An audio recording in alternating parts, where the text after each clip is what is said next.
In 3, 2, 1. John, are we live? We're live, sir. What's going on, buddy? Not too much, my man. How are you? I'm good. Anxious. Yeah. Gonna get out of here tomorrow. Tell the people why.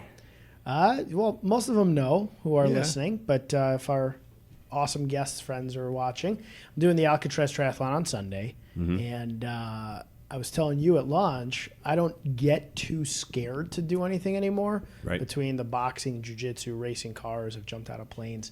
I'm like terrified of this thing.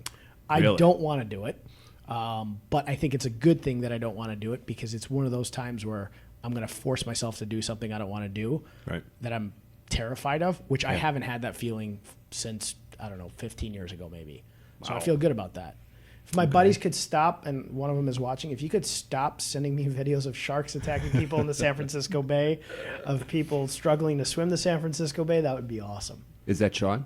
No, Sean just said, I suggest you don't do it. But he's going with me, so he's going to be there to support. That's good. Okay. But yeah, so if my buddies can stop sending me shark attack Please. videos in the Yes. bay, that would be awesome. What's the charity? I'm sorry. So we're doing it with an autism charity. It's an autism outreach charity. And the really cool thing in my shout out today, usually I let you do shout outs first, Sure, but I'll go ahead, is really back to Lawrence Dunning, who motivated me to do this. He's a rock star. He's out in Hawaii right now, and it's his beautiful wife Jen's birthday today. Happy birthday. He's a motivational guy. I'm glad he talked me into it. I might hate him come Sunday afternoon. He just did the Kona Half Ironman this weekend, and he's doing the Alcatraz this upcoming weekend. Guy's just a to make me beast. feel like my accomplishment sucks. Right. He did an extra triathlon this weekend. But we outraised everybody. So everybody who donated, thank you so much. So it's already a big win for us. So we literally doubled plus some the second place finisher. Wow. Very So, good. Very thank good. you to everybody who ended up donating. Yeah, That for was sure. cool. There's so many good things as far as you're challenging yourself a lot. And you're raising money for a great cause. Yeah. So it's a win-win. Very good. If I get very back proud of you. not eaten by a shark and not drowning, I'll be happy. We'll be good. Yeah. Those are, usually when I wake up in the morning, I'm pretty confident that I won't get eaten by a shark or drowned that day. Yeah. And I'm assuming you're sort of the same way. But this Sunday, you're going to wake up and be like, holy shit. I'll have That's some like anxiety legit. about drowning. Less anxiety about being eaten by a shark, but Okay, fair. can you That's do? fair. what about you? Any shout outs? Well, I do. First and foremost, you and Lawrence for the money you raised and for the work you've put in. We've talked a lot about it off the air. And I know Lawrence is a beast, and he keeps himself in top condition. And both of you, I think it's great what you're doing. So shout Thanks, out buddy. to both of you. Absolutely. Lawrence, please go get lunch after you finish and wait a couple hours till I cross the finish line so we can take a picture together. He'll be done like Absolutely. 3 hours before I am. Hey, you know what? As long as you do it, that's all it is. It's not time. It's I said it's going to be me and some guy probably who's got no legs finishing the finish line at the end together. There's going to be the two of us like right at the end, the slowest two guys, but we'll finish. You'll finish, and that's what's important. Shout out, though, talking about being scared. What are you I going to can't send even me a imagine. video of a shark too? No. But today, well, my shout out is to a gentleman named Tom Rice. He might not sound familiar. He didn't to me either until this morning. Today is the 75th anniversary of D-Day when wow. we stormed the beaches at Normandy. Tom Rice is 97 years old. And to commemorate, he was a paratrooper. He jumped out of a plane to fight the Nazis in Germany 75 years ago today. And at 97, he did the exact same jump out of a plane today to land in France to commemorate what he and everybody else did. I saw it on the news this morning, hit the rewind, wrote his name down, looked it up. I mean, wow. Cool. It's one thing I don't know, he was 20-something, 22. Jumping out of a plane, scary. Being in a foreign country, scary. But you got all these people down there shooting at you. And then at 97, shit, being able to do that, hats off. Hats off to everybody who did everything they did 75 years ago. But Cool. I thought it was cool. So that's my shout out. And to you and Lawrence. You one-up me again. He always No. one-ups my shout-outs. No, He no. three-ups my shout-outs, actually. No, because what you're doing, though, I mean, it's, like I said, it's a great cause, and I'm very proud of you. Thanks, buddy. I appreciate it. Hopefully I'll Absolutely. see you next Wednesday. If not, you got to find a host from Sunday to Wednesday next week. I'm gonna throw that invite out. Start sending me your tapes if you want to be a host. Next Wednesday at 3 o'clock, you're going to have somebody else coming to you from the seat. Okay, awesome. I'm going to get into our guests because I think this is definitely going to go over, and we have so much cool stuff to chat with them Absolutely. about. Our first guest, Jen Garrett. She's the CEO of Feel the Push LLC. She's a high-performance expert. She's a speaker. She's the author of a really cool book that I'm going to read on the plane tomorrow called Move the Ball. Pretty excited. It was supposed to be John's copy, and I stole it again, so Boom. thank you. I'm not going to let it get to his hands because he won't give it back. Thank you for coming on. Tell us a little bit about Feel the Push and what Move the Ball is, because I'm not going to butcher it for you. Sure, yeah. I'm glad to be here. First of all, thanks for having me. And what Move the Ball is about is how to take yourself to a higher level of playing your game. So I analogize you to being the quarterback on your life's field, and it's really up to you to take action, move the ball, and play at that higher level. So my book and the work I do really helps people to be able to level up and to bring a better version of themselves into each and every day. Awesome. Did you, were you always kind of just a fan of sports in general, or was it business and kind of life goal setting and then integrated kind of football into it? Which one came first? I'm a sports girl. Okay, sports First girl. and foremost. I mean, I grew up in Chicago, diehard Chicago Bears fan. Always watched the game as a kid and took lessons from the game and applied it into business and life and goals that I've had for myself, and more importantly, how you overcome challenges as you're looking to achieve those goals. Sure. I've read a bunch of articles over time that show how athletes or ex-athletes, and we have our next guest is going to be an ex-athlete, or he probably still is a good athlete, but an ex-pro athlete, make really good business people because they just, throughout their career or throughout training, they've had to overcome a lot of challenges, the discipline, the focus, the mental focus, the ability to deal with failures, all things that people have to deal with throughout normal life. Lead those people to be successful more often than not. Do you find that it's one or two real big qualities in sports translate well to life, or is it a bunch of different things? I think there's a bunch of different things. People always talk about the mental toughness, which is very important, the resiliency, the teamwork. Those are all very, very important to success. But there's a lot of other things that sports teach you as well, not just football, that I like to talk about to bring differentiated value and concepts for people to think about, such as confidence. So how you show up to each game, for example, how you play, the mindset that you have, but being confident in your ability to win that game, right? I mean, if you show up and you don't think you're going to win, you're probably not going to win. I mean, unless you have teammates that are going to carry you, but you really need to bring that confidence and own whatever it is you're playing. And so we don't always talk about those things, and the confidence aspect is an example of that. Yeah, you hit on that confidence thing, and it actually reflects back on what I'm doing this week. It was the first time this entire week where I had somebody tell me, your mind is at such a bad spot. You keep saying, oh, I don't know if I'm going to be able to do this. I don't know if I'm going to be able to make it. I think I might have to just grab a kayak, or all this nonsense that I was putting in my head. And they're like, it's mental. 90% of everything you do is mental. Just think and visualize that you're going to do well and just do that. So do you find that in your day-to-day life, you're doing a lot of that kind of, you take what you're teaching in here and then move it into your own business life as well? Oh, absolutely. Yes. And I'll say about the confidence piece, because I'm so mindful of my confidence level, when I start to doubt, and confidence doesn't mean you don't have doubts. Confidence means that you're comfortable in your ability to figure out what you need to do to be successful. Yeah. And so I'll catch myself when I'm like, maybe I don't think I can do this. It's like, wait a minute, hang on, time out. You can do this. So figure out how to do it.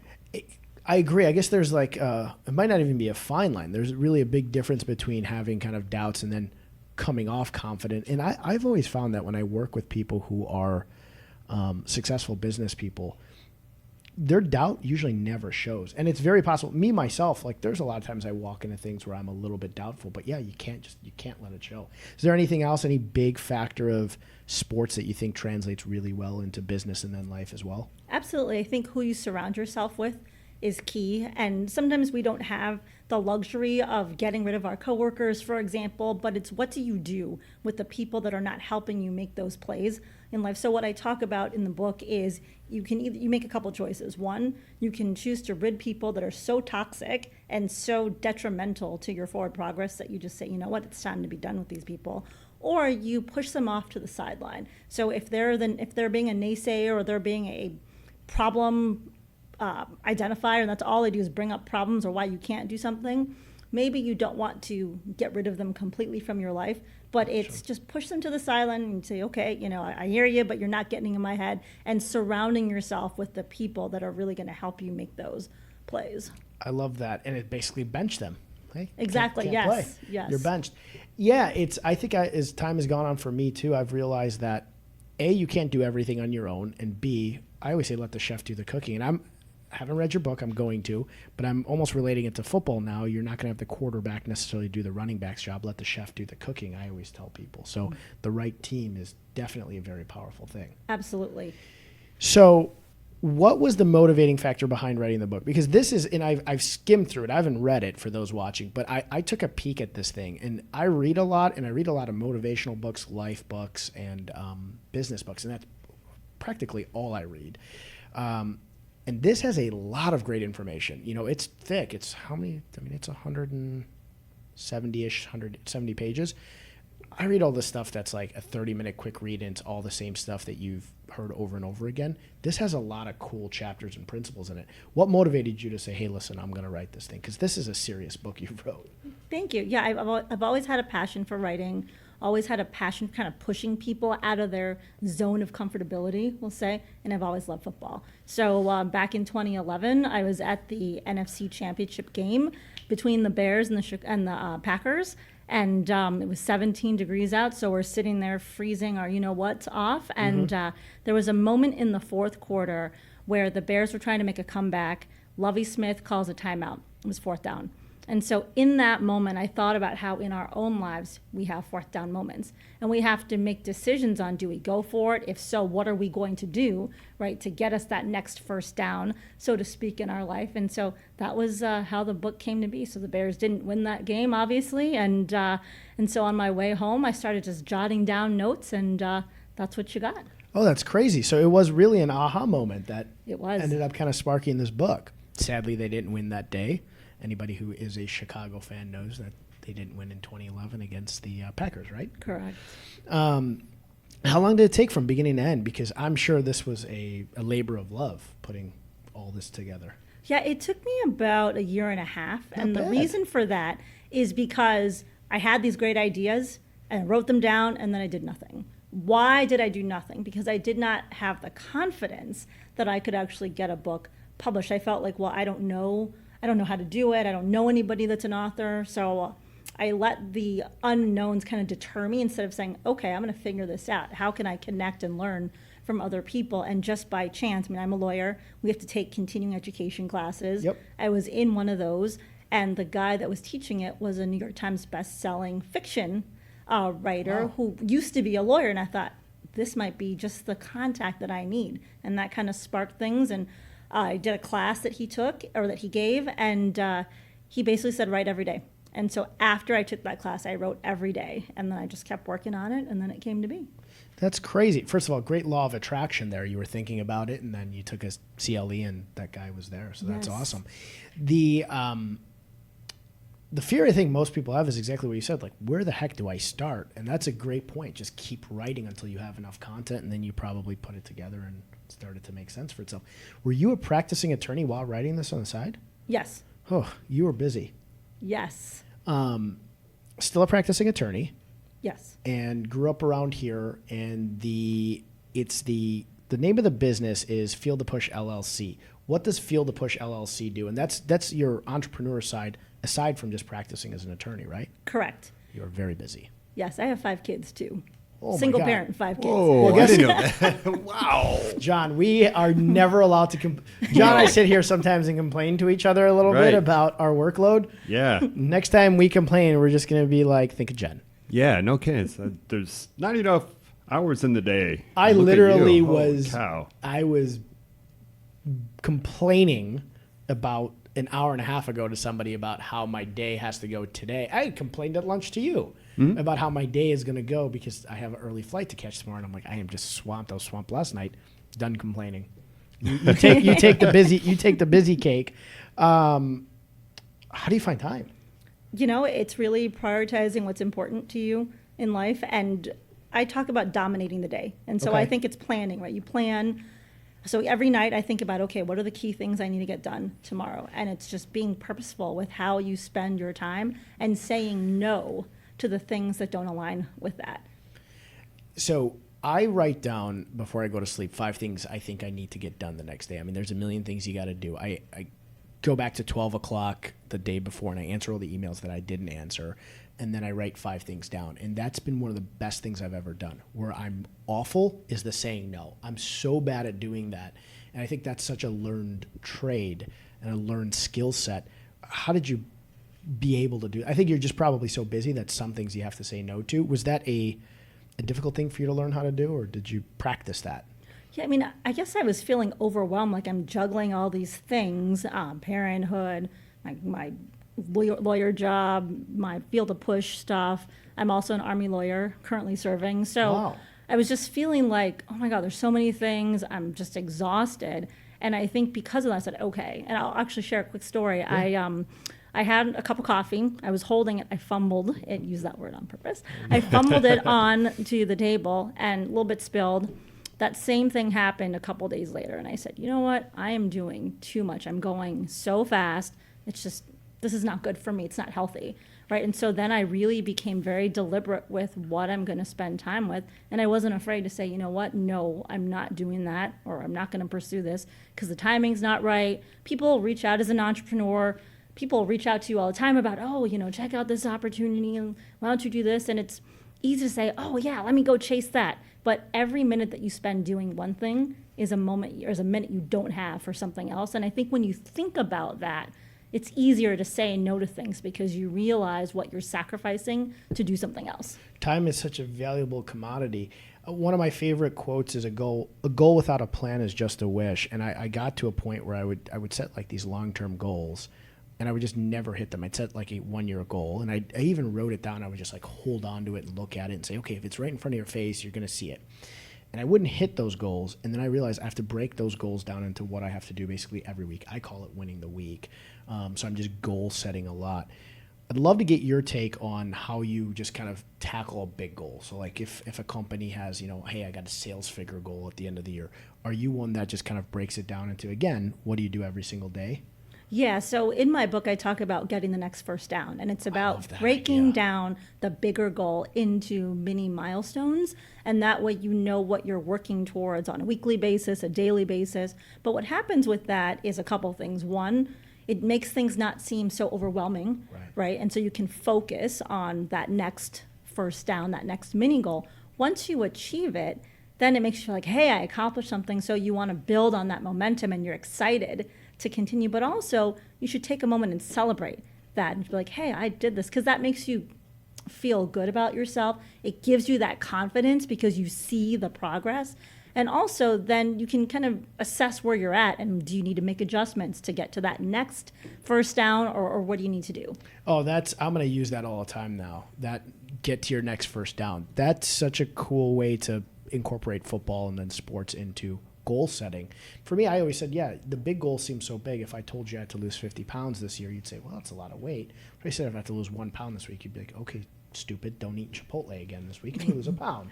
Right. A pound a week for 52 weeks is 52 pounds. But I always felt like I was just always looking at the 50 pounds, not breaking it down. But I love that get to your next first down. And you celebrate first downs. Right. And what happens is then you're building habits that last because you're breaking it down. Whereas if you focus on the 50 pounds, you get overwhelmed and you get discouraged because maybe you're 10 pounds into it and you're like, oh my gosh, I got 40 more to go. Instead of saying, I've been done a pound a week for the last 10 weeks. That's really cool. I'm going to keep doing that. Yeah, that's I really like that. That's such a great way to break it down. Do you have a bunch of these, get to your next first down, a lot of like lingos that match back into football? Any other cool ones? Because I'm going to steal them all. I'm going to read this book and probably I'm going to use them all starting next week in the office when I'm coaching and training. But I love that. I've got a lot of them. Okay. Another one, I guess, think before you punt is one. It's that fourth down moment, right? So it's considering, is it time to kick the can down the road or keep working on it? Okay. And so in the book, I give you some things to think about as you're making that assessment and figuring out what to do. Yeah, I mean, that when you just said that, it sparked in my head. A lot of times people have also, I think, they hold on to ideas and stuff and they don't kick it away. Like you might just end that, I guess, that down or that charge. I feel like a lot of business owners hold on to bad ideas because they think it's a great idea and they just don't get rid of it. Mm-hmm. Yeah. Punt. What did you say? It was Think before you punt. think before you punt. Okay, I'm going to take that one. It's in the book, right? It's in the book. I'm highlighting that and I'm going to keep that one. So if somebody wants to get a hold of you for business coaching and mentoring or speaking, what's the best way for them to do it? I've got a website, Okay. www.jenniferagarrett.com. So that's the best way. I mean, I'm all on social channels. If you Google "Move the Ball" and my name, you can find me on pretty much any social platform. I follow you on the social platforms now, Yes. as of earlier today. Perfect. And I'll say I'm always putting out content on there. So I mean, it's free. It's for everyone to absorb. So if you like football and it's not just football. You don't have to be a football fan, because I chose the phrase "move the ball" because you don't have to be a football fan to understand that Sure. concept, right? It's moving a ball, pick a ball, right forward in your life. So you also have a podcast, right? You do kind of like these daily tips on, I know your Facebook page has these kind of daily tips or Yes. Is it daily? What is it called? Tell me. I usually do these morning motivations, Yes. but I'm not doing a podcast yet. It's Okay. in the works. Okay, perfect. Very but cool. I do put content out. Very cool. Podcasting has become such a big thing and such a great way for people to consume information and data. When I go home, I almost never watch TV anymore. I watch Joe Rogan's podcast a lot. John and I are big fans, but a lot of times when I'm done with his, my YouTube off my Apple TV just goes to another podcast. And it's almost like I go from podcast to podcast just eating up information. And it's awesome. I think everything you're teaching here is going to translate so cool into a podcast. I think that's going to be a blast. What do you do for, and this is, I'm being curious again, and I'm guessing a lot of people are as well, energy management. So I always find that my energy levels kind of go up, they go down, they go up. And I tell everybody, you don't have energy or motivation endless forever. It's going to go up and go down. You are dragged in a million different directions. What do you do to kind of just keep your energy levels high? I think it's really about doing things in your life that you find fulfilling and that you're passionate about. And when you have that, then it's easy to have that energy because you're constantly fired up about what it is you're doing, what game it is you're playing. And so you're ready to go. I mean, even on those days where you didn't get as much sleep, you're like, it's time to rock and roll. Let's go. I do drink coffee every Okay. morning, so that coffee loaded with sugar does help. But I mean, I tend to be very purposeful with how I spend my day and what I will say no to and what I'll say yes to. And I think when you do that, that gives you more energy because you're controlling what it is you want to work on instead of just letting people dictate or letting the day happen to you. So you're more proactive with what you're doing. Yeah, it seems like almost everything you do has a very big purpose behind it, very purposeful. Are you early riser, kind of middle riser? Are you up at 4? What's your schedule? So I do believe it's very important to get a lot of sleep. So Okay. I usually get 7 to 8 hours of sleep, Okay. if I can. And so I usually wake up about 6. I go work out. I think about what I'm going to do during my day or during the day while I'm working out. So I'm multitasking while I'm working out. But I think that's important to get that. You know, you're moving, so you're getting energy just by the workout, and you're also planning the day. So again, you're in that mindset. Okay, this is what I want to do today. And you know, sometimes the day doesn't work out the way we want, but I believe you always have the ability to end it on a positive note. So even if things, you know, something happens, and I got kids, we have things that happen, and so the day seems chaotic. Okay, to deal with that, but don't let that drag down the rest of your day. I mean, time is so precious, and once you Right. really appreciate that, you don't sweat the small stuff. You just brush it off, and you figure out how can I make the rest of my day a good day. I love that. I'm very bad about. I worry myself to sleep a lot, and then I wake up frantic, like, oh my God, I have all these messages, and I don't take a pause to plan my mornings very well. I put 5 things in my phone, but I'm terrible at that. I just wake up and I'm just like, immediately look at my phone and just completely stressed out. And I think that's a great piece of advice, to just wake up and be purposeful in the morning and just take a second to pause and then plan the day. Yes. Yeah, so I would say what happens when you look at your phone when you wake up is now you're giving others permission to check into your life, and you're reacting to what you're seeing versus saying, okay, I'm going to plan what I have to do. And then you can get on your phone and respond to what you want to. Right. But that way you're still retaining control versus just being in a reactive mode to whatever it is you see on your phone. Yeah, I think that's so important. I think where I'm bad is, and I think a lot of business owners that I coach a bunch of them in our office, I think they're bad. And John might be better at this than I am, because I know you work out kind of in the morning sometimes and you get up and you take your time. I am very reactive right away. And then it just forces me into kind of this like busy mess of a day from go. Whereas if I hit pause for a second, I think if anybody watching is more like me than you, if they just kind of pause their morning for a second and don't just jump into it, you'd have a much more calm entry into your day. Yes. For sure. What do you do outside of all the work and writing and everything else that you do? Fun? I'm a sports girl, so I love football. I'm Okay. a Cubs season ticket holder, so I try to get to Wrigley when I can. Our teams are good now, Yes, they are good now. so it's fun to watch. It is funner to watch when they're doing well. Who, and this might be a very loaded question for you because you're a big fan. Who's your favorite Bears player of all time? Walter Payton. Okay, that was quick. Yeah. That's a good answer. That's that was a good quick. one. You didn't Yeah. even pause. I won't Nope. ask for a second favorite. Outside of the Bears, who's the next favorite team? Or are you just like screw them all? Football, Football. or Football. oh, that's a good. Because you went to you lived in California, so I was wondering if it's a Southern Cali team. I did. Yeah, I have a son that's going to be. Oh, he's 23. He just turned 23 a Okay. couple of weeks ago. And he's a Colts fan. So I guess Okay. I'll just say that from an AFC side, I root for the Colts because he's a diehard Colts fanatic. How did that happen? It was when the Bears played the Colts in the Yeah, Super Super Bowl. Bowl. He became a fan, and he's stuck with them. I mean, they've had some not so pleasant seasons themselves over the years, and he's still a fan. Was he a fan going into the game, or did they turn him into a fan? Because I'm sure you were not happy if he was a fan leading into that game. No, I think he became a fan because of that game. Yeah.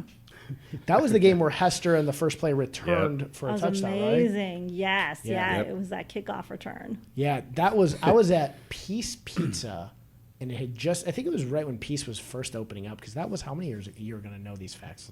I definitely That won't. was 2007. Look at that. yeah. Boom. So in 2007, it had just opened up, and the place just went insane. And then if you saw the place at the end of the game, it was like everybody's firstborn had just been stolen. Like everybody was just like, you got to be kidding me. Yeah, I was thinking of going to the Super Bowl, and I didn't. I lived in Orange County at the time, so I flew to Chicago for the game. My cousin and I were going to go to Soldier Field to watch it. We ended up not doing that. We went to a bar to watch it, and then you have big screens everywhere, and I mean, that was an amazing kickoff return, and then everyone was excited, and then, not so much excited at the end. Hester was so exciting to watch when he was doing that, because he was doing it so often. It was almost like they were terrified that every time he got the ball, that was going to happen. Yeah. That was really cool. But none of the Bears' accolades, I think, would add up to the excitement of when the Cubs won the World Series. That was insane in Chicago. It was, and I went to the World Series. You did? I did. Did you Yes. go to the game when they won? No, I wish I had. But no, I went to game 4. I ended up selling. I lived in Grand Rapids, Michigan, so I Okay. came down for the game 4, and then that game they lost, and I was Yeah. like, oh, okay, I'm not going to come back down again, even though I wanted to, but I was convinced that they would lose because I was there, so I just I was like, no, I'm going to be the jinx. So Well, I'll we do all it. thank did, you. You did the right thing. I You did, didn't go. yes. I lived in Streeterville at the time, and a bunch of my friends went to Wrigley, and I was like, I had to work the next morning, and I said, I don't know when I'm going to get out of there, so I'm just going to watch from home. And I was so angry with myself the next day that I didn't actually go to Wrigley and watch it, at least in Wrigleyville. I was so bummed and so mad at myself because it was so close to going. And it's one of those feelings where a friend of mine called me the next day and he said, you should have been there. He goes, I've never experienced anything like it when they won and we were in a bar in Wrigley. Oh yeah, it was amazing.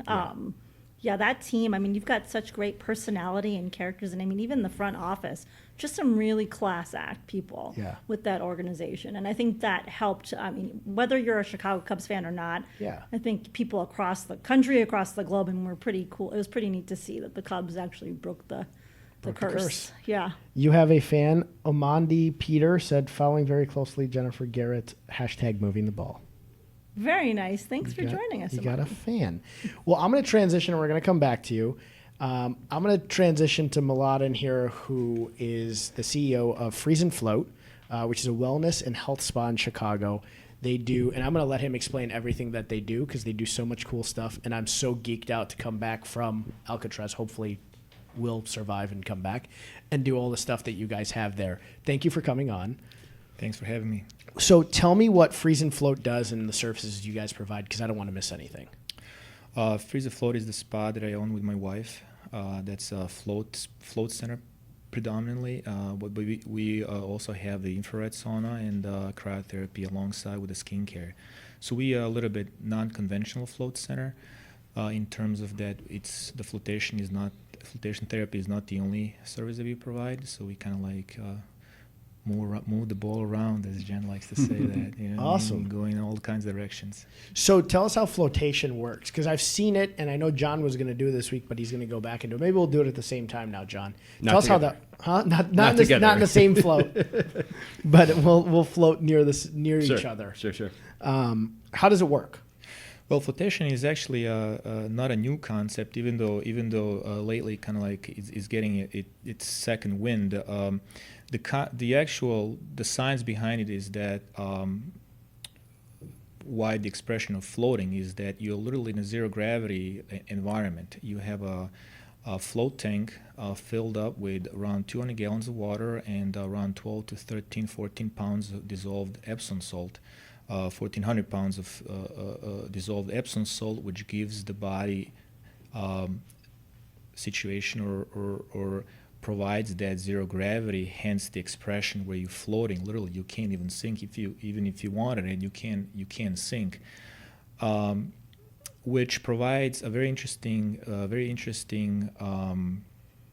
environment for the brain, for the mind, as well as the body. So it encapsulates the whole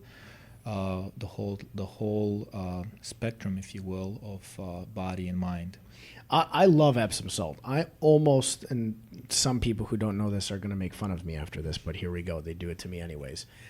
I almost take an Epsom bath salt every night just because I have aches, my knees hurt, my back hurts, and I love it. I can't imagine being in a weightless kind of almost like a meditative state. We were talking off air a little bit. You have 1 hour in there. Does it become kind of like a meditative state in there? Yeah, absolutely. Like it absolutely induces the main thing what happens with the mind is that once it's deprived of external stimuli, like we talked about it. You talked about it with Jen. All the emails, all the phone calls that you're receiving from 6 a.m., 7 a.m., and you get caught up into that.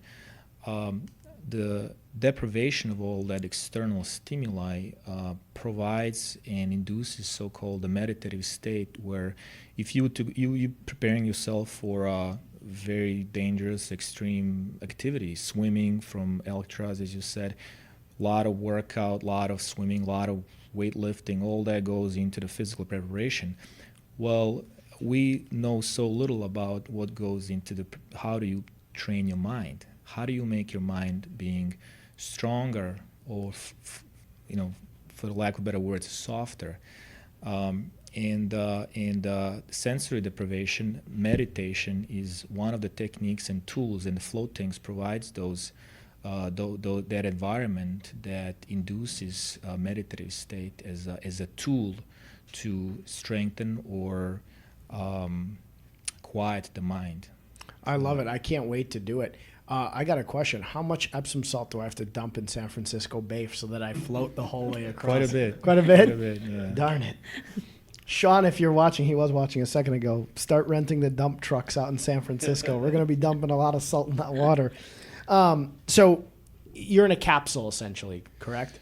So there's a lot of kind of like different options from pods to tanks to rooms. Okay. We specifically we built, my wife and I, we built the float rooms in order to, if as we call it, like a regular experienced floater, if someone like that would come in, they would be comfortable in a pod, a small eggshell looking like pod where you would be enclosed.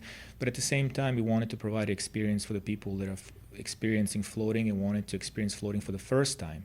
And pods tend to be a little bit claustrophobic, so we wanted to steer away from that.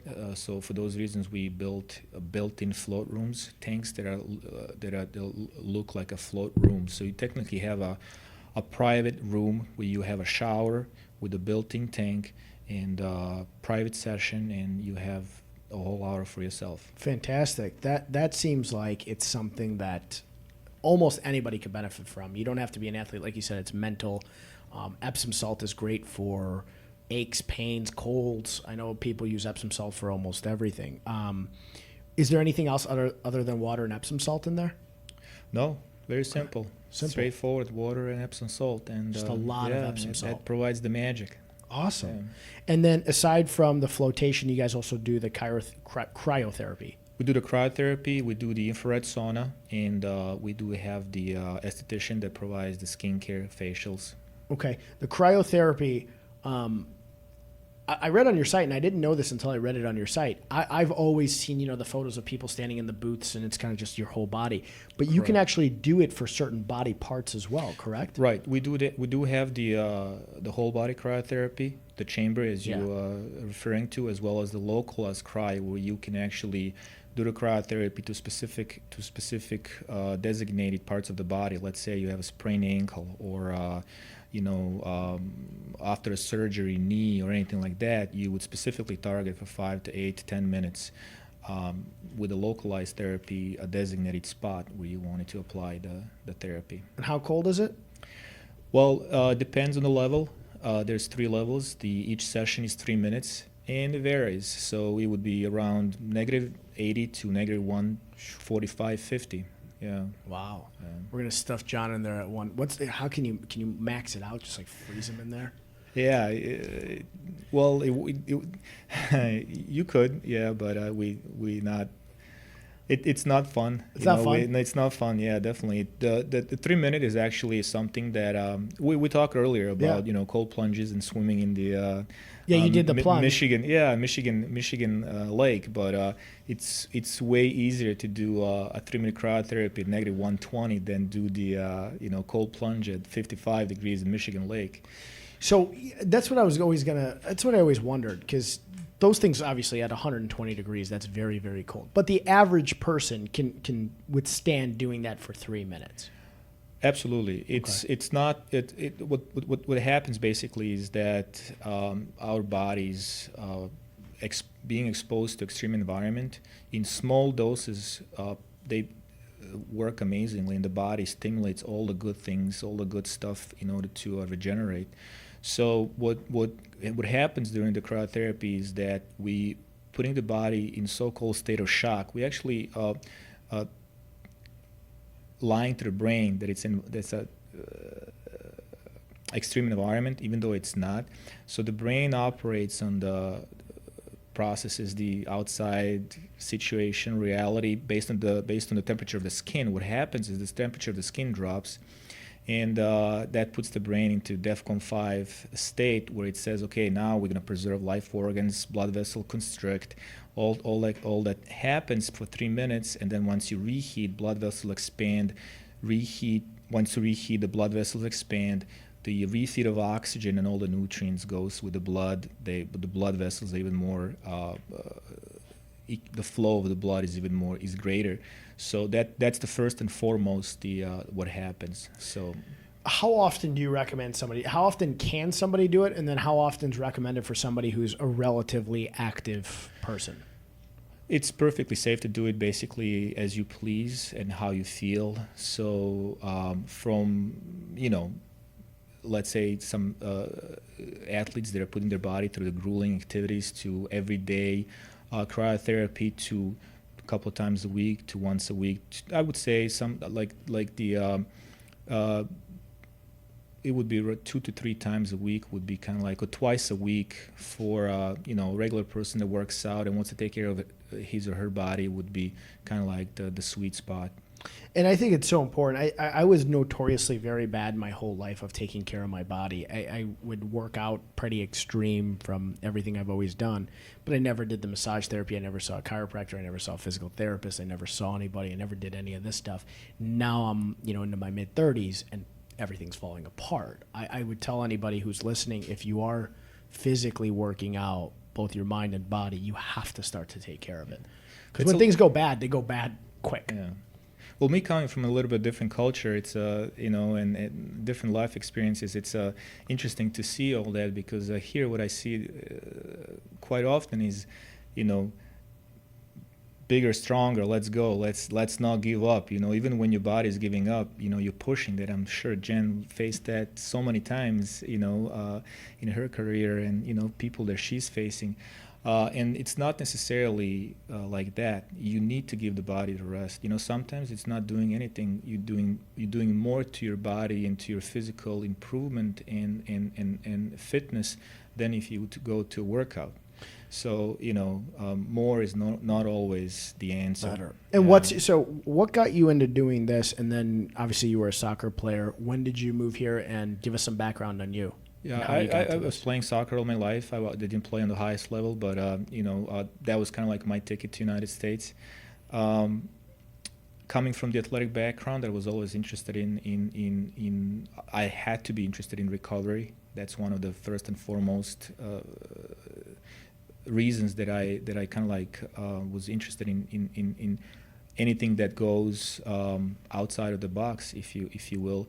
And then, I'm interested in health, nutrition, spirituality, if you will. Mm-hmm. Kind of like we talked about certain meditative techniques and how to quiet your mind and live life worth living. Yeah, I really like that. And your wife is she's a pharmacist, so right? She brings. Yeah, she's the actual. A big shout out to her. Unfortunately, she wasn't able to come today due to business obligations, but. She's actually the driving force of all this. That's fantastic. Just like behind the scenes. Well, that's fantastic, and it's great that you both have very strong backgrounds in medicine and then obviously fitness and sports that lead you to understand the needs of your audience. So you guys know exactly what your audience needs absolutely. From two sides. That's kind of like the combination of us two. That she brings a completely different perspective on everything. She comes from a pharmaceutical background and familiar at all as the mainstream medicine does and does amazing things, but at the same time it doesn't do everything, and combining that with different modalities is actually very, very interesting to see the response, and actually fascinating to see how people will respond to that in terms of bettering the outcome of whatever they're dealing with. Well, it's like John said, you guys have a good team. I mean, that's a good set of teamwork you guys have together.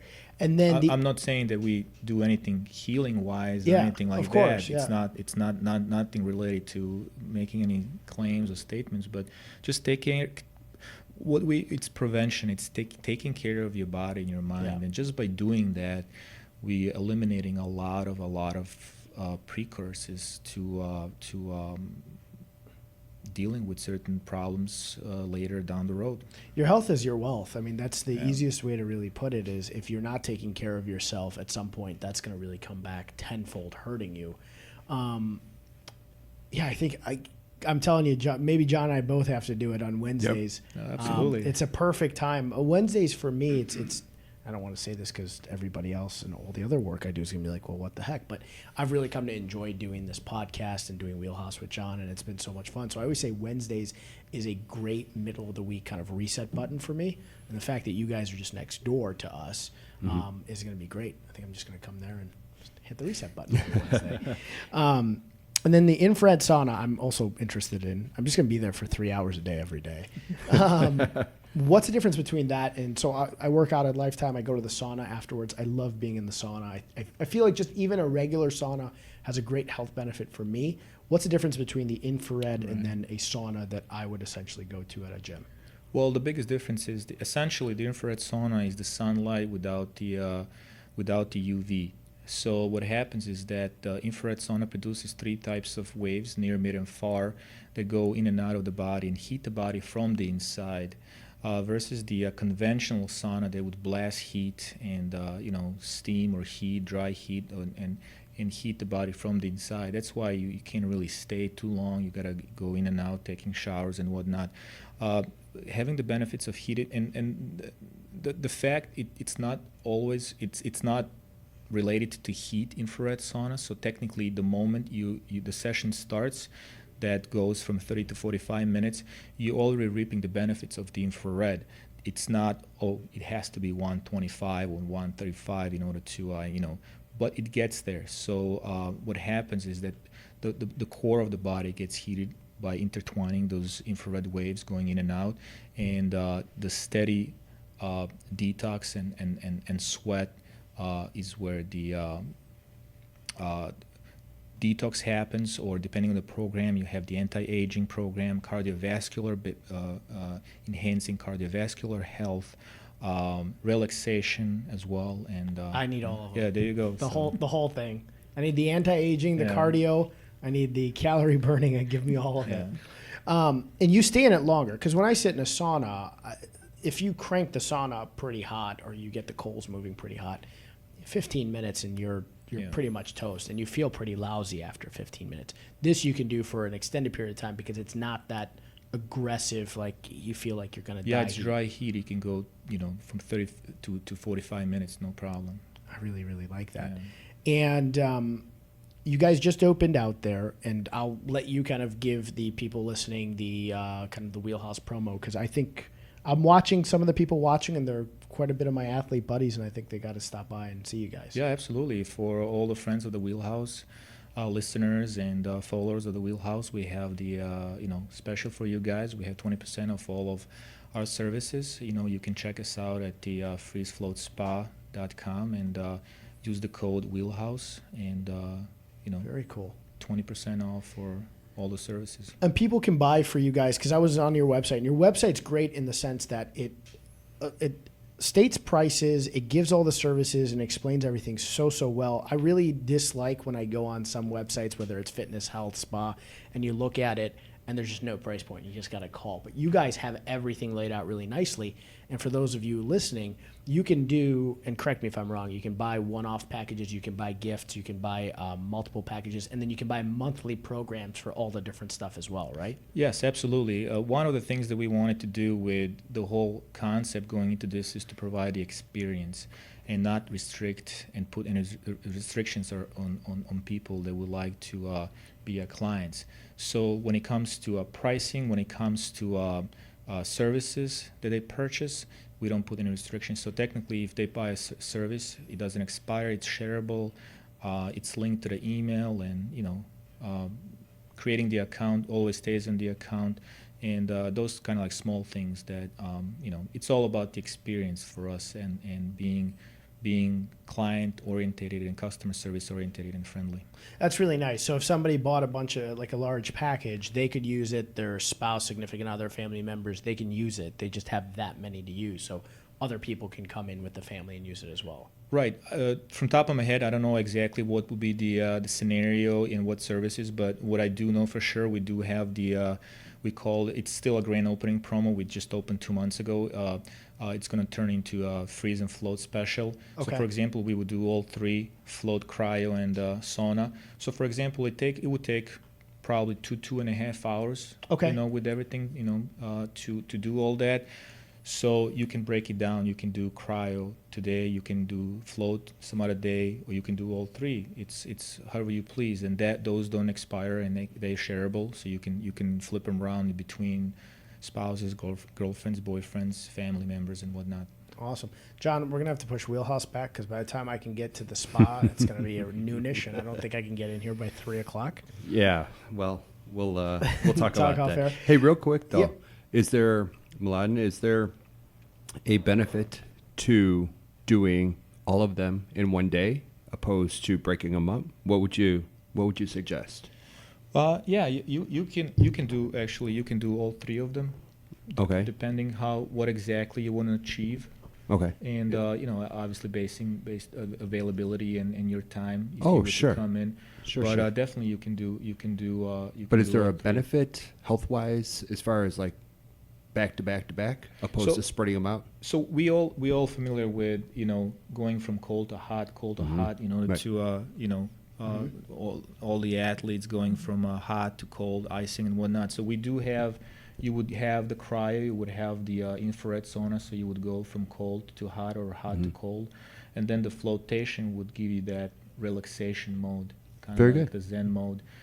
So depending how you want to start your day or finish your day, Mm-hmm. that's how would we form which service would be to start with and which one would be to finish with. Very good. All right. Thank you. Yeah, absolutely. So, do you still play soccer? You're obviously a very fit guy. What do you do to stay kind of healthy and in shape? Just for fun, Yeah. yeah, and kind of like to be in shape. So nothing competitive or anything like that. Combining all kinds of stuff, playing some tennis and working out, and it's kind of like in my blood. So Yeah, I'm guessing if you sure play, Jen can, Yes. she can relate to that. So it's kind of like always stays within you. Jen, I think you're going to have to stop by this place too because you obviously outwork the rest of us by a lot. You're definitely going to have to stop by and check these guys out. Have you ever tried any of that stuff? I have not, but I'm very interested Yeah, in it. So I absolutely. definitely will. And I like what you said about having to really take care of your mind and your body.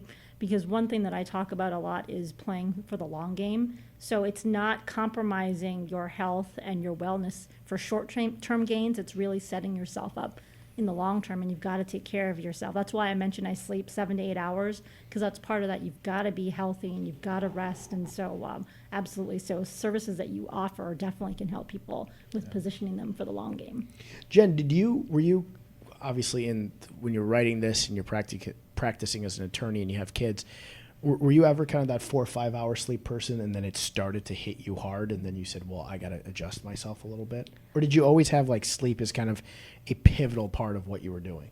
No, I didn't appreciate the importance of sleep until a couple of years ago when I started to really feel more overwhelmed. And I'm getting older. I'm in my 40s, and that starts to wear on you. And so I think then I started realizing, you know what, I need to start taking care of myself and not ignoring any signs. If you're having health issues, gotta take care of you. When you made that fumbling statement and you said you fumbled your coffee and stuff, it hit home for me because I recently started to try to get more sleep because I was just finding myself almost forgetting things. I'd say I was just about to do something, and what was I about to do? Like, that's not like me. I'm not firing on all cylinders when that sort of thing starts to happen to me. And I said to myself, what's one thing I can definitely start to control? And it's add a little sleep. Because I was a 4 or 5 hour sleep guy. And I felt good for a long time. And then all of a sudden I was like, well, can't do that anymore. Getting a little bit older. Right. Yes. Did you find that it was immediate when you started to sleep longer that you just felt better? Yes, because I've been going so long on such short sleep cycles, and you're tired, you have headaches, and you're just dragging through the day. And so when I started increasing the amount of sleep that I got, because you can't go 5-6 hour sleep days and then have one good 8 hour day and then expect to be at full speed, right? So you have to have that continual cycle of sleeping and resting in your mind, your body. But yeah, I did notice that once I started doing that consistently, I mean, my productivity was just shooting up, and I was getting more done. Do you listen or watch anything with Tony Robbins?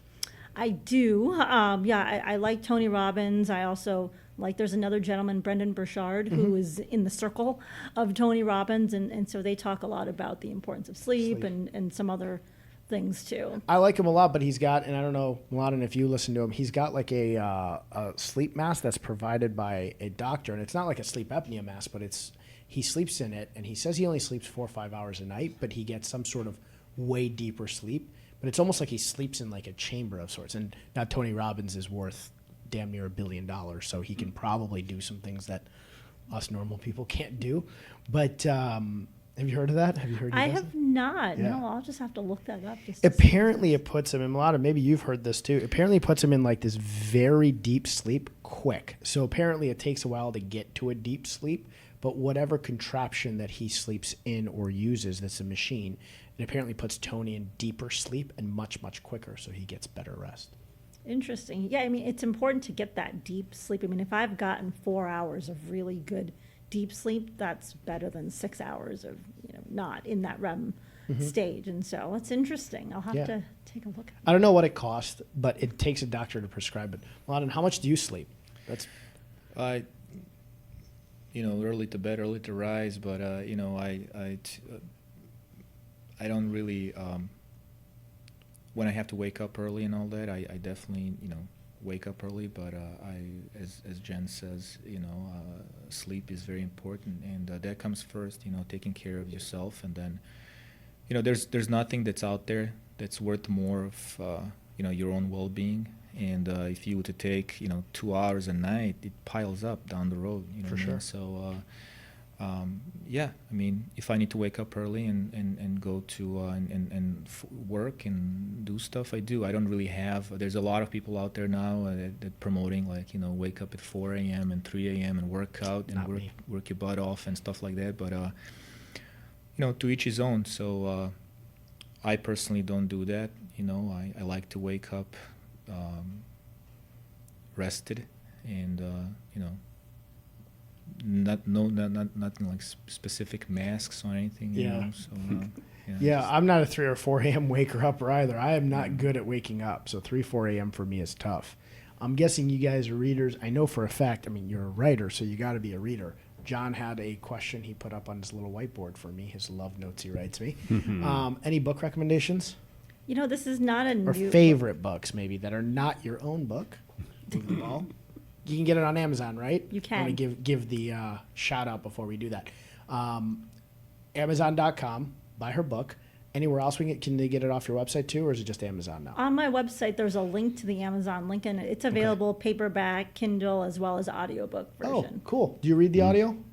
Yes, I did narrate it, and I'll Oh, share awesome. real quick why I did that, because I almost didn't narrate it. Okay. And, I thought that because football is a male-dominated sport, that I would have a male reader, and I had a friend that said, this is your story, your voice, you need to narrate it. And so I did, and I had a lot of fun. Awesome. And this is my presumption is that your passion for this, I'm glad you did it because your passion for this will come out when you're reading it. And I drive a lot, so I drive 30,000 miles a year. I use Audible a ton. And I sometimes cannot stand when people are reading books. And then I'm like, 2 minutes and I'll say, I can't listen to this book. If it's a book I really want to read or consume, I'll just get the hard copy because I just don't like the person's voice. I feel like I'm glad you did that because your passion probably comes out. The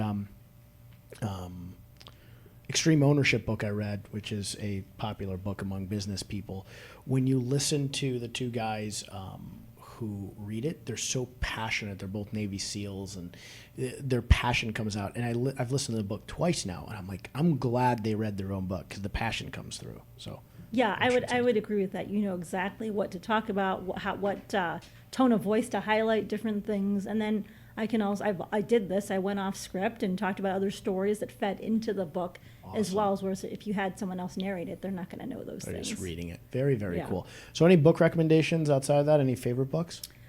There's a book that I really like. It's not a new book, but it's called How Full Is Your Bucket? Okay. And what it is it talks, so for me, I talk a lot about how it's not only your goals that you should be focusing on, it's helping others because it takes a team, right? Everything I've done is because other people have helped me in some way, shape, or form. I didn't do it on my own. How full is your bucket is about you can either choose to take away from someone else's bucket by bringing negativity and just that energy, negative energy into the space, or you can choose to fill other people's buckets, which will in turn fill your bucket by being positive and uplifting. And that's just the kind of person I am. So I really like that. And I learned that they even have a children's version. And I heard my daughter, one day I have a 9-year-old daughter, talk about such and such, is filling her bucket. I was like, what did you just say? So I was glad to see that that it's something that kids are reading too, because awesome.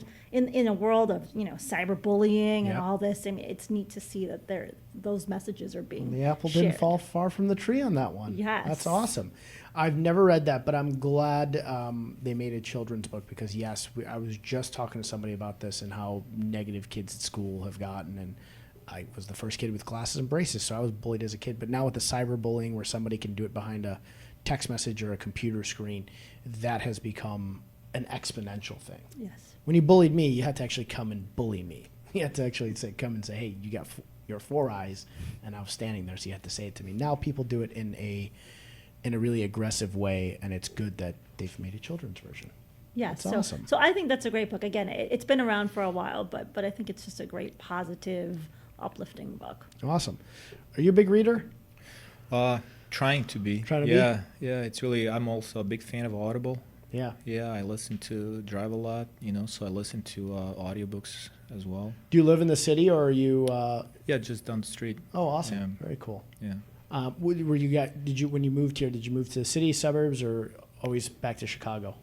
It was always Chicago, originally suburbs, and 3-4 years ago, city. Cool. How long before you guys opened did you guys come up with the idea of doing the spa?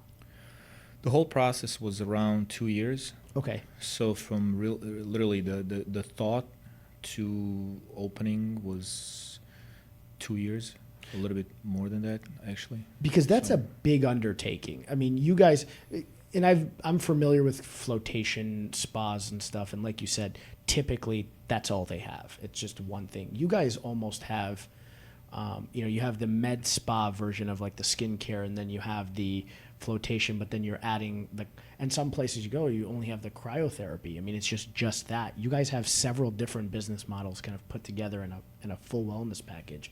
So 2 years, you guys moved quick. Probably felt like a long time, but you moved quick.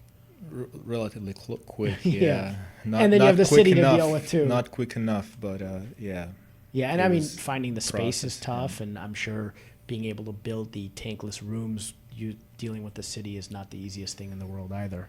I'm going to jump in real fast. And I wish that I had some video, but I took a tour of Freeze Float. And 2 years, a little over, you said, what they did, this place is gorgeous. I mean, he's underselling it to the extreme. I walked in, and we were probably 20 minutes together. Kind of took me through to each and talked a little bit about it and showed me. But I can't wait to do the float, because it's just the whole area, everything they have going on is gorgeous. So however you did it in that short time, and like Mo just said, as far as dealing with contractors and the city and code and everything, and make it attractive, functional in 2 years, man, you guys wait until you get I'm in there and see excited. this place. I'm excited to go Absolutely. check it out. Wait I until you can't see wait it. to It's cool. check it out. Yeah. Well, good for you guys. I mean, I know Thank putting you. together any sort of space in the city of Chicago, 2 years is not that long. I'm sure, like you said, it felt like a long time and you wanted to open, but I'm excited to check it out. Well, I have to say that we were also very lucky to be with people that from the building owner and his family to they saw something in us, and it was helped us a lot. I have to say that. So Awesome. there was to say that as we are talking about entrepreneurship and all that, I feel that as for me, most important thing was making the decision and going and putting yourself out there, and then all kinds of things happen, and those things happen for us. So there's a lot of things that we were not able to foresee, and we had to deal with that, and then we're able to deal with that. So there's a lot of I was about to ask you guys, because we did go over, and I knew we would. I feel like I could talk to you guys for hours upon hours. I was going to ask you for any advice for entrepreneurs. Is that kind of the advice that you're? I'm sure you have a ton of it. I don't know if I have one. You know what I mean? Because actually, I never thought about myself being an entrepreneur until John came into the. I saw John and he said, "Hey, well, what about being a guest and all that?" And I'm like, "Oh, wow, actually, someone thinks about me in that way." I never thought about myself in that way as I'm this or that, or any types of titles for that reason. But I don't even think that I would be able to fully describe what that term means. Besides, speaking out of my personal experience. We decided to we made a decision to do something. There was a certain drive present, and we wanted to challenge ourselves. And this is all not necessarily we talk about the end game all the time. We're just enjoying the process, and the process is tough, and that's the beauty of it, at least for me. You know what I mean? Feeling the anxiety, uncertainty. The only thing that's promised when you take that route, you know, it's uncertainty. You don't know what you're gonna face, and that's the beauty of it, and that's where the growth lies. You know, challenging ourselves day in, day out, and growing from the every single obstacles that come in front of us. And we don't know where we're gonna go, and but you know, we're going. So we'll see how's that gonna work out. I think you're going to go great places. And John, I don't think even did this on purpose, having the two of you in, but you have somebody who wrote a book on kind of, I mean, it's football, but athletics in general, translating to kind of life and business. And then somehow, John, you have a athlete who is now an entrepreneur and doing a great job in What here. a coinkydink. Yeah, John has a way of making sure this kind of works out perfectly. But you know, a lot of the things that, Jen, you were explaining, you're doing, you know, the obstacles, I'm sure, when you're in sports and you're in fitness, and also having to come here from another country and then, you know, become a successful entrepreneur here, you probably have had a lot of obstacles. And like you said, it's part of the journey. Absolutely, yeah. I wasn't lucky enough to have Jen's book when we started. You know, Well, don't try to take my copy. You know, we just you know Put ourselves out there and start doing things. But you know, definitely I can relate a lot to how we reacted during the process of building that business from, you know, our previous experiences. You know, discipline in sport, hardship in sport. You know what I mean? Adjusting to the newly situation that arises every minute. You know what I mean? So I think there's a lot of the major basically takeaway for me would be like, how would you respond? You know, like a fighter, you got to work in a milliseconds. You know what I mean? Like a boxer, MMA fighter. But you know, for us, was almost like that because there was constantly day in, day out. It was some new challenge, and how we reacted to that, how we responded to that, that's kind of like what it was for us. So that's something that, you know, as everybody else, you know, we had a you know, everything laid out. You have a nicely written business plan, and you know, it's supposed to go like this and it's supposed to go like that, and then every single thing that could have gone wrong did go wrong. Well, it's like you related it to boxing. Yeah. Good old Mike Tyson has the best Do quote. it. Everybody has a plan until you get punched in the face. Exactly. Yep. So we got punched in the face day one. Yeah. And the whole plan was, you know, out of the window. And he was like, okay, you know, we're betting on ourselves. And that's the most beautiful thing that for me and for my wife and myself is that we're enjoying that. We're enjoying challenging ourselves, and there's no better bet to put out there besides putting that on ourselves. And you know, we'll see what happens. Well, I love it. Best of luck to you guys. I think you're going to do incredible. And before I ask Jen for advice, did you watch the boxing fight this weekend? Or did you catch the clips at least? I caught the clips. I caught the news, and I was shocked Yeah. what happened. But you know, again, that's the beauty of sports, of beauty of boxing, and you know, you know, very very motivated actually. Yeah. He had nothing. Ruiz had and nothing. you know, proved literally everybody wrong. Do you know that last year they offered him, John, I don't know if you know this, or Jen, if you know this, there's a big boxing fight, and Ruiz was offered $40,000 to fight Joshua last year, and he turned it down. He said, I'm worth more than that, good for and I'm him. not going to do it for that. And now he beat him. And as of this morning, they had a rematch clause in his contract. So the rematch is going to happen sometime in like November-ish time period. But good for him. His whole life changed. When Yeah. he said at the press conferences, he's like, Mom, we don't have to struggle anymore, because I think he takes care of his mom Nice. quite a amount. So Yeah, that was amazing, awesome. amazing Yeah, story. Very cool story. And Jen, I'm sure you have a lot of advice for entrepreneurs, and I'm going to ask you to give one or two if you can, and then for the rest of you, again, buy her book, and I'm sure there's going to be a whole lot more information for you guys in there. But anything, either a learning lesson, or we always ask this on the show, or some advice you'd want to give to somebody who's an entrepreneur.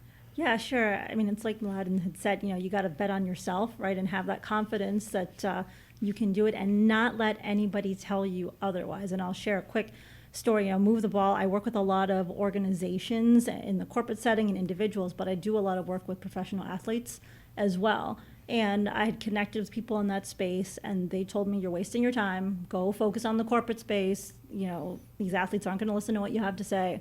And I could have chosen to listen to them, or I could say, you know what, this is really something I'm interested in because I think I could help them transition out of professional football or other sports and be successful in life beyond the game. So I stuck to my guns, and I mean, I have people reaching out from all different professional sports, MLB, NFL, NBA, but if I had listened to the naysayers, then I would have never had these opportunities. And I'll share a very quick story. Yeah, share as many as you want. I love these stories, and they're motivating and intriguing. I'm sure very motivating to anybody watching too.